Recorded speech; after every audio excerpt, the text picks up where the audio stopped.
அனைவருக்கும் வணக்கம். ஆனந்தி கஃபேக்கு உங்களை அன்புடன் வரவேற்கிறேன்.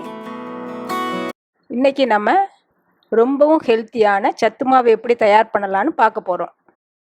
இப்போ அடுப்பை ஆன் பண்ணி மீடியம் ஃப்ளேமில் வச்சு ஒரு கடாயை அடுப்பில் வைக்கிறேன். இதில் 200 கிராம் கோதுமையை நான் வறுக்க போகிறேன். இந்த வறுக்கிற கோதுமை கலர் மாறி கொஞ்சம் மணம் வரும் வரை நம்ம வறுத்துட்டு அதை ஆறுறதுக்காக ஒரு பேப்பரில் மாற்றி விட்றேன். இப்போ 200 கிராம் கேழ்வரகை சேர்த்து நான் இப்போ இதை வறுக்கிறேன். இந்த கேழ்வரகு கொஞ்சம் கலர் மாறையும் இதையும் நான் ஆறுறதுக்காக பேப்பரில் மாற்றி விடுறேன். நம்ம இப்போ அடுத்து சேர்க்க போகிறது சோயா 100 கிராம் எடுத்து நம்ம வறுக்கிறோம். இந்த வறுத்த சோயா கொஞ்சம் கலர் மாறையும் நம்ம இதை ஆறுறதுக்காக பேப்பரில் மாற்றி விடுறோம். இப்போ அடுத்து நம்ம சேர்க்க போகிறது கொள்ளு 100 கிராம். கொள்ளு 100 கிராம் நம்ம வறுக்கிறோம். இது கொஞ்சம் மணம் வரும் வரை நம்ம வறுத்ததும் இதை ஆற விடுறதுக்காக பேப்பரில் மாற்றி விடுறோம். இப்போ நம்ம அடுத்து சேர்க்க போகிறது கருப்பு உளுந்து 100 கிராம். இதையும் நம்ம நல்லா மணம் வரும் வரை வறுத்து எடுத்து பேப்பருக்கு மாற்றி விடுறோம். இப்போ நம்ம அடுத்து சேர்க்க போகிறது மக்காச்சோளம். இது 100 கிராம் சேர்த்து வறுக்கிறோம். இந்த சோளம் நல்லா வெடித்து பொறி வரும்போது நம்ம இதை ஆறுறதுக்கு மாற்றி விடுறோம். இப்போ நம்ம அடுத்து சேர்க்க போகிறது வெள்ளைச்சோளம் 100 கிராம். இது லேசாக வெடிக்கும். அந்த வெடிக்கிற நேரத்தில் நம்ம அதை மாற்றி விடலாம். அடுத்து சேர்க்க போகிறது கொண்டக்கடலை 100 கிராம் சேர்க்கும். இதையும் நம்ம வறுத்துக்கிட்டே இருக்கும்போது கொஞ்சம் கலர் மாறும். நம்ம அந்த நேரத்தில் ஆற விடுறதுக்காக பேப்பரில் மாற்றிக்கிறோம். இப்போ நம்ம அடுத்து சேர்க்க போகிறது 100 கிராம் ஜவ்வரிசி வறுக்கிறோம். இந்த ஜவ்வரிசி நல்லா பொரிஞ்சு வெள்ளை கலரில் வரும். அந்த நேரத்தில் நம்ம பேப்பருக்கு ஆற விடுறதுக்கு மாற்றி விடுறோம். இப்போ நம்ம அடுத்து சேர்க்க போகிறது 100 கிராம் வேர்க்கடலை. இந்த வேர்க்கடலை நம்ம வறுத்துக்கிட்டே இருக்கும்போது லேசாக வெடித்து அதனுடைய தோல் பிரிஞ்சு வரும். அந்த நேரத்தில் நம்ம இறக்கி பேப்பருக்கு மாற்றி விடுறோம். இப்போ நம்ம அடுத்து சேர்க்க போகிறது 100 கிராம் பாசிப்பயிறு. இது நம்ம வறுக்கும்போது லேசாக கலர் மாறும், கொஞ்சம் மணம் வரும். அந்த நேரத்தில் நம்ம இதை ஆற விடுறதுக்காக பேப்பரில் மாற்றி விடுறோம். இப்போ நம்ம அடுத்து சேர்க்க போகிறது காணம் 100 கிராம் சேர்த்து நம்ம இதை வறுக்கிறோம். காணம் லேசாக கலர் மாறும், நல்ல மணம் வரும். அந்த நேரத்தில் நம்ம இதை மாற்றி விடுறோம். நம்ம அடுத்து பொரிகடலை 100 கிராம் சேர்க்கும். இந்த பொரிகடலையே நம்ம லேசாக வறுத்தா போதுமானது. ஏற்கனவே நம்ம அது வறுத்த பொரிகடலை.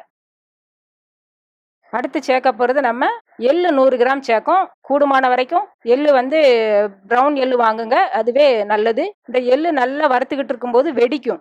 இப்போ நம்ம அடுத்து சேர்க்க போகிறது முந்திரி பருப்பு 100 கிராம். இதை நம்ம லேசாக வறுத்து நம்ம ஆறுறதுக்கு மாற்றினா போதுமானது.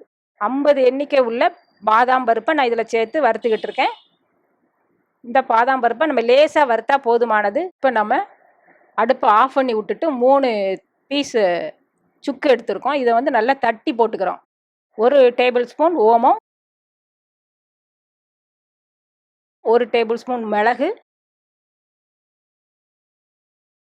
10 ஏலக்காய். இது இவ்வளோத்தையும் நம்ம ஒரு சூடான கடாயிலே போட்டு லேசாக பிரட்டி இதை நம்ம ஆற விடுறோம்.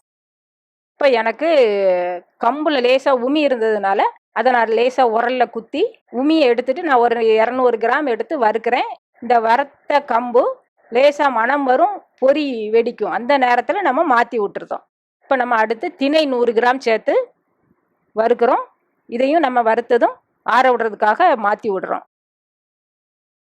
சிவப்பு அரிசி அண்டை இல்லை, அதனால் சம்பா அரிசி 100 கிராம் சேர்த்து அதை நான் லேசாக வறுத்து அதையும் நான் ஆற விடுறதுக்காக மாற்றி வைக்கேன். இப்போ நம்ம எல்லா பொருளையும் ஆற விட்டு எடுத்துக்கிறோம். இதை திரிக்க ரைஸ் மில் கொண்டு போகணும். நம்ம அப்படி இல்லைன்னா நம்ம வீட்டிலையே நம்ம மிக்சியில் போட்டு சளிச்சு 2 மணி நேரத்துக்கு சளிச்சு எடுத்துக்கிடணும். இப்போ நமக்கு சத்து மாவு ரெடி. இப்போ நம்ம கூழ் எப்படி காய்ச்சலாம் அப்படிங்கிறத நம்ம பார்க்கலாம். இதில் ஒரு பாத்திரத்தில் நான் 2 டேபிள் ஸ்பூன் மாவு எடுத்திருக்கேன், 2 டீஸ்பூன் நாட்டு சக்கரை எடுத்திருக்கேன், 2 டம்ளர் பால் சேர்க்குறேன். இந்த பாலை கட்டி இல்லாமல் நம்ம கரைச்சி எடுத்துக்கிறோம். அதுக்கு பிறகு தான் நான் அடுப்பை ஆன் பண்ணுறேன். அதுக்கு பிறகு நம்ம நல்லா கிண்டிக்கிட்டே இருக்கணும், கைவிடாமல் கிண்டணும், பிடிச்சிரும். இந்த கிண்ண பால் லேசாக கொதி வந்ததும் நம்ம கூலாக ரெடி பண்ணி குடிச்சிக்கலாம். இதுவும் முடியலை அப்படின்னா நம்ம ஒரு டம்ளரில் ஆறுன பால் இல்லைன்னா தண்ணி கொஞ்சமாக சேர்த்துக்கிட்டு அதில் 1 டேபிள் ஸ்பூன் மாவு, 1 டீஸ்பூன் நாட்டு சக்கரை சேர்த்து சூடான பாலை சேர்த்து நம்ம நல்லா ஆற்றி பாலாக குடிச்சிக்கலாம். இந்த வீடியோ உங்களுக்கு பிடிச்சிருந்ததுன்னா லைக் பண்ணுங்கள், ஷேர் பண்ணுங்கள், கமெண்ட் பண்ணுங்கள். மறக்காமல் சப்ஸ்கிரைப் பண்ணுங்கள்.